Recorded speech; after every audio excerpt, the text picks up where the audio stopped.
Welcome everyone. Today we're going to be reading a short story by author Michael Gray. It's entitled Few Screws Loose. It's part of a series of novels called The Serial Killer Chronicles. Hope everybody enjoys it. Daniel woke up in a place he doesn't recognize. It's dark, too dark to see, and his hands are oily wet. He puts his fingers to his lips to see what it is and tastes the metallic copper taste of blood. He dashed forward, tripping over and falling. He rose to his feet only to realize he had tripped over a corpse. Dan frantically reaches the door, running down the street, followed by the sight of flashing red and blue lights. The sirens ringing through Dan's head.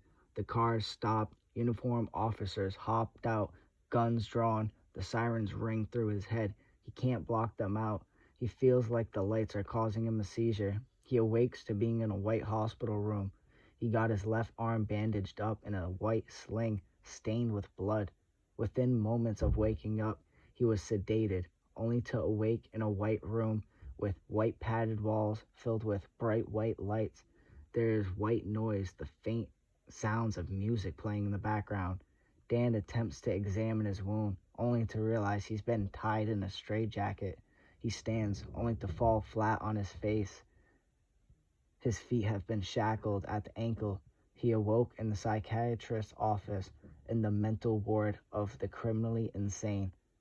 Daniel felt like he was back in school, being sent to the principal's office or the guidance counselor. The man explained that from now on he'd be his therapist. He introduced himself as Dr. Gregory Blank. Dr. Gregory smokes cigarettes, always wears the same brown suit and silver wristwatch. He's very routine-oriented. He says it helps keep him organized. He has short, curly, brown hair. He wears bifocal glasses and has a thick walrus mustache. He's a Harvard grad, and God help him if he doesn't bring it up to you like a party trick every chance he gets. It's the only ace up his sleeve. He shows off his credentials to Dan as a Harvard grad. He is a very highly respected, prestigious doctor, only the best of the best, and assured Dan that he was in good hands. He explained to Daniel that on the day he was arrested, he was apprehended in a trance-like state before snapping out of it. Police tried to cuff him, grabbing the officer's gun from his hand, fatally shooting him before Dan was shot himself, before being taken here. He then explains to Daniel the police have been looking for him for a long time. His fingerprints have been found at the site of multiple different crime scenes, varying from arson to stone-cold murder and desecration of corpses. He then informs Dan it's not the first time that they have spoken, and that he's in fact been here for 3 days already. He informs Dan he's been diagnosed with multiple personality disorder, bipolar, and schizophrenia. The doctor wanted to talk to Daniel about the voices in his head, but Dan was still processing everything.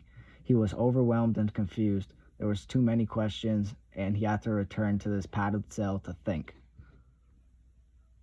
That's when a familiar voice spoke, one that he hadn't heard for a long time, one he had tried to ignore and push away to the dark part of the back of his mind all his life. The voice belonged to his imaginary friend, Aaron. Aaron said that Dan couldn't ignore him forever. He had to face the truth one day. He had to face himself and look in the mirror. Daniel blocked his ears, but Aaron's voice echoed inside his head. There was no escaping him. In therapy the next day, Dr. Gregory called him the wrong name. He addressed him as Malachi. He realized he had made a mistake by the look on Dan's face. He apologized and said he was initially going to wait to tell Dan when he thought he was ready, but there's no point now. He broke the news to him that he has up to 4 personalities that Dr. Gregory knows of. There is the main one, which is Daniel Fox. Then there is the manifestation of his childhood imaginary friend, Aaron Young. There's also the embodiment of Daniel's strict religious childhood, a result of his upbringing trauma in the form of Malachi, a deflection from Daniel Fox's own resentment of religion.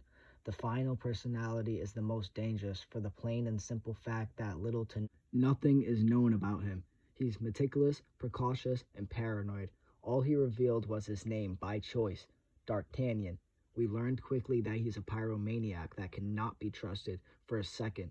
When he burned down the whole west wing of the hospital one day after the nurse gave Aaron, or was it Dan, a cigarette.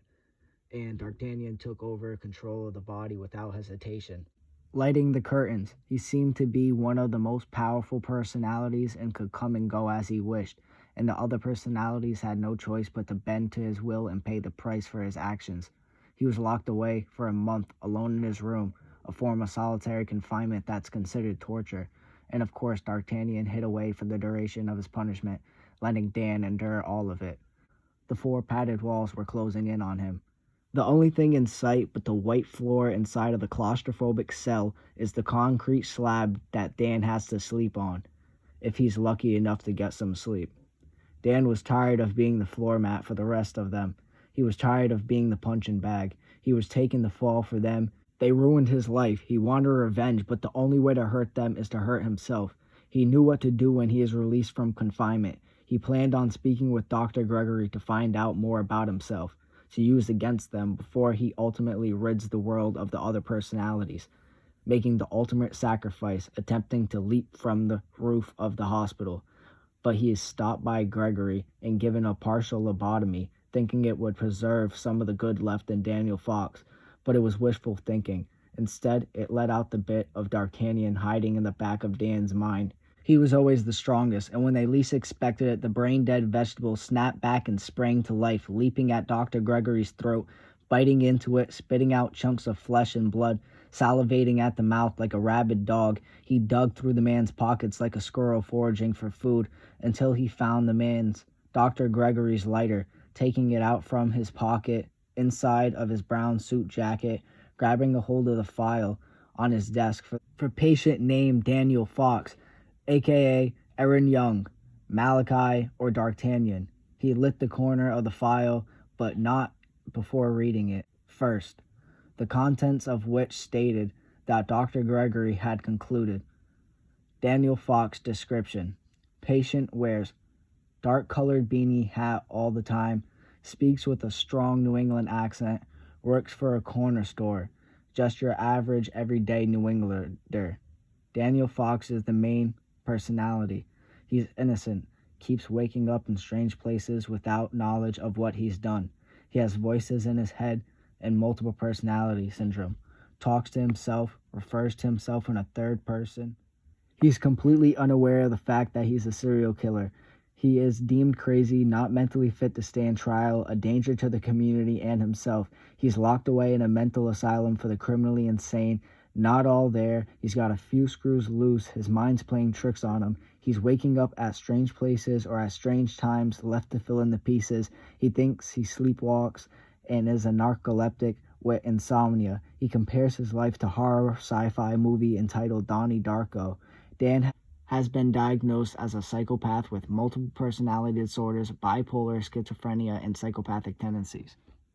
Aaron Young, the second personality, a professional photographer who kills his models, takes photographs of his models before and after he kills them, plays with his victims' dead bodies, posing their corpses. He likes the dead. He's a necrophiliac, manifested by Dan's fascination/fixation on death. First appeared to Dan as his childhood imaginary friend, there to help him cope after the sudden death of his mother. He dresses in fancy suited clothes. He cares about fashion and style. He has gelled back hair and speaks slow, proper, articulate, and professional. Malachi, the third personality, dresses formal, button up in khakis. His short hair, styled with gel, parted down the middle. He wears a crucifix around his neck, speaks loud and aggressive with a hint of southern accent and mannerisms he'd picked up from his mother, preaching and spreading the word of the Lord around, forcing it on unwilling people, killing them if they turn their back on the Lord, basically slaughtering anyone who doesn't share his opinion and refuses to convert to Christianity. D'Artagnan can only be described as a chameleon. The patient is constantly changing, adapting, evolving, morphing to best fit his surroundings.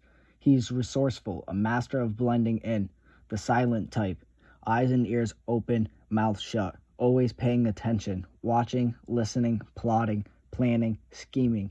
He's dexterous, creating something from nothing, a jack of all trades, a con artist. He will act first, ask questions later without hesitation. Never talks about how he's going to do something or what he's going to do. You just know once it's done. He's unpredictable, never giving away his plan, striking when you least expect it, at the perfect moment. He's not spontaneous, he's meticulous, premeditated, cold, and calculated. He's a psychopath, a loose cannon, big concern being he's a pyromaniac who's responsible for previously setting fires that resulted in multiple people's deaths, lacks empathy or remorse. Lighting the rest of the stacks of paper he built in front of the supply of oxygen tanks, he runs away as the hospital explodes. The building, the hospital, it's all white walls. Everything was a dull shade of white. The only red was the fire extinguisher and the exit sign, until the flames started in the room.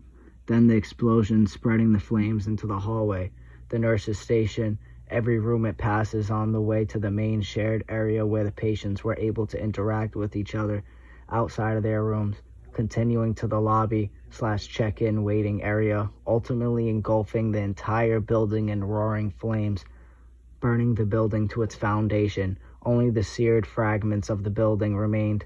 It was a total loss, and the building was never rebuilt.